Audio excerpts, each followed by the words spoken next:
So what are the controversies? And again, I'll look at the data that they showed, and then what some of the other data that exists are. So first is, how much does it really affect mortality? Obviously, the potential harms. Do all the age groups benefit equally? And obviously, they felt no, because they said not in the age of 40 to 49. Is there overdiagnosis, and do the costs outweigh the benefits? So to start with, does it really affect mortality? Again, it goes back to this biology. The argument that it doesn't affect mortality is what we call a lead time bias. And what that means is, okay, if we're picking it up at 3 years, and you'd find it at 7 years, it really looks like you lived longer because there's those 4 years. But if you just waited till you felt it, then there really wouldn't be a difference in your lifespan.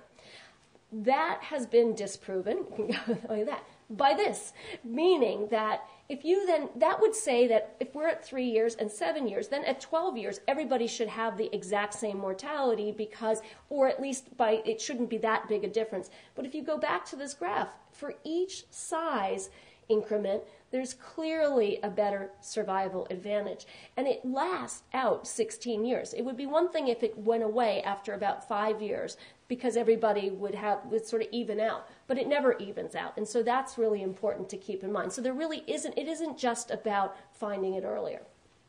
I mean, it is about finding it earlier, excuse me. It's not this lead time. It's not that if you found it 4 years later, you'd be in the exact same place 10 years later. Again, when we go back to this graph, every single trial that was done showed an improvement in mortality when you looked at it. Continue on.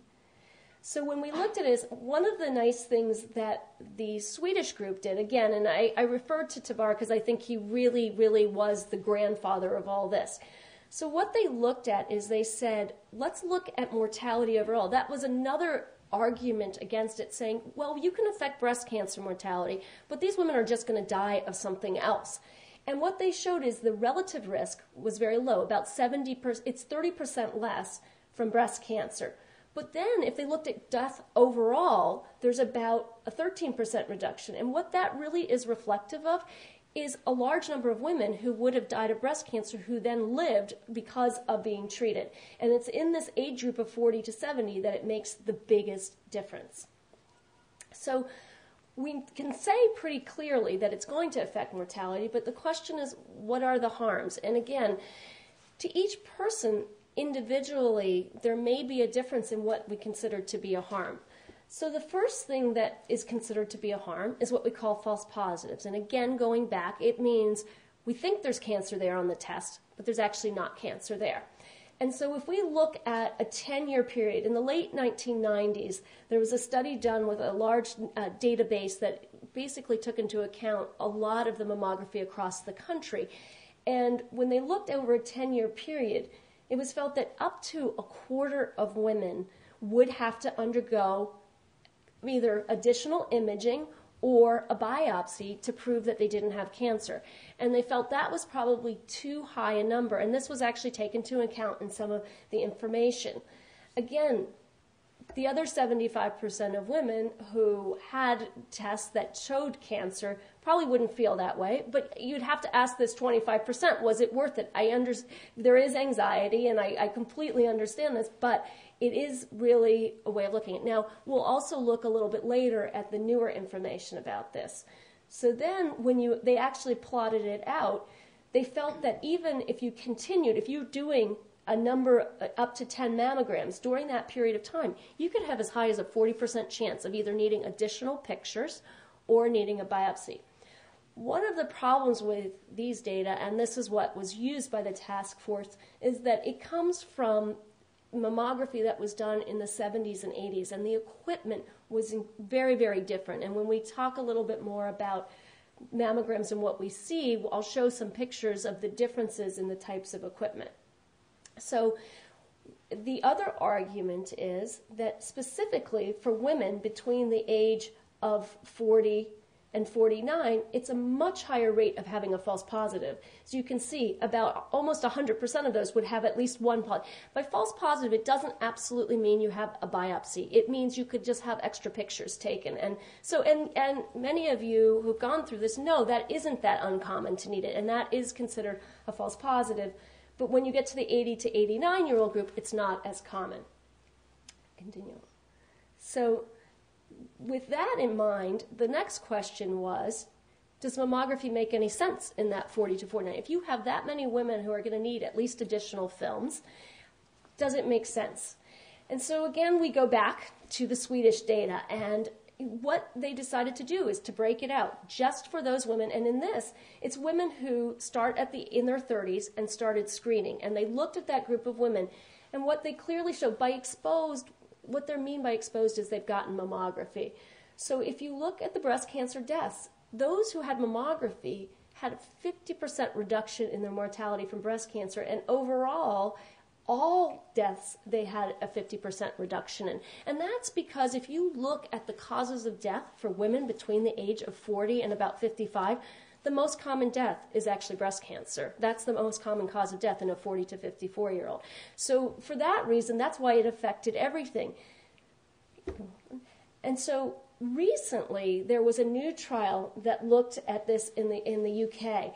And it was in the 1990s, and unfortunately what they said was there was no decrease in mortality. Again, this was written a lot about, and it came into play when they were the U.S. task force was making it. What they concluded was you have to screen 2,500 women to avert one death from cancer.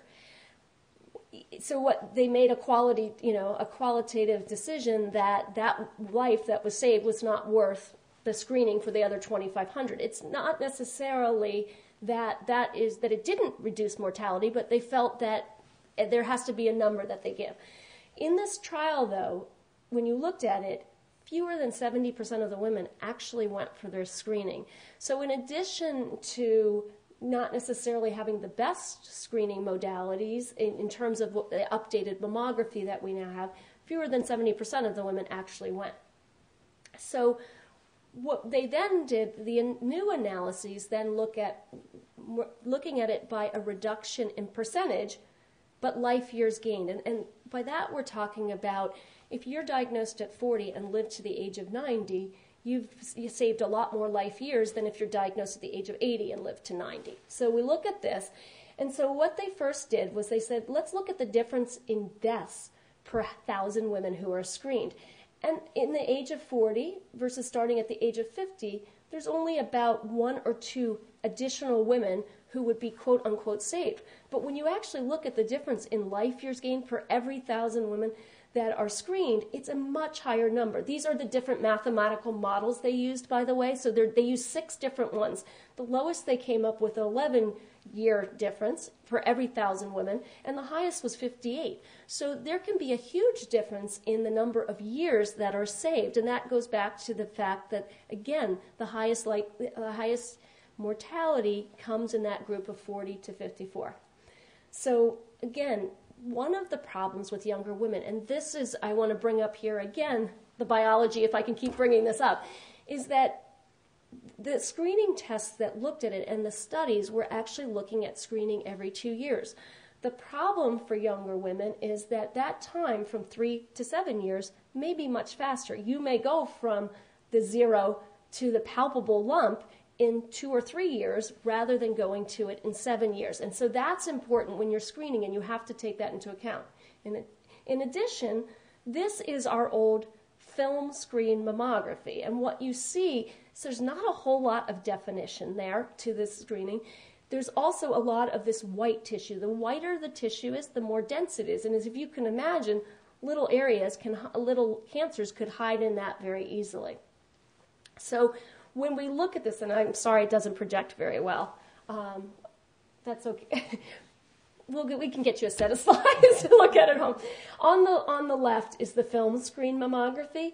On the right is digital. And what digital does, and this is really the standard now, all the entire country is going to digital, is it subtracts out some of that density and makes it much easier to see. So in addition to when we question screening in the 40 to 49-year-old, people will often ask me, do you think I should just come every 2 years? It's absolutely no. You need to be in every year because things can change faster.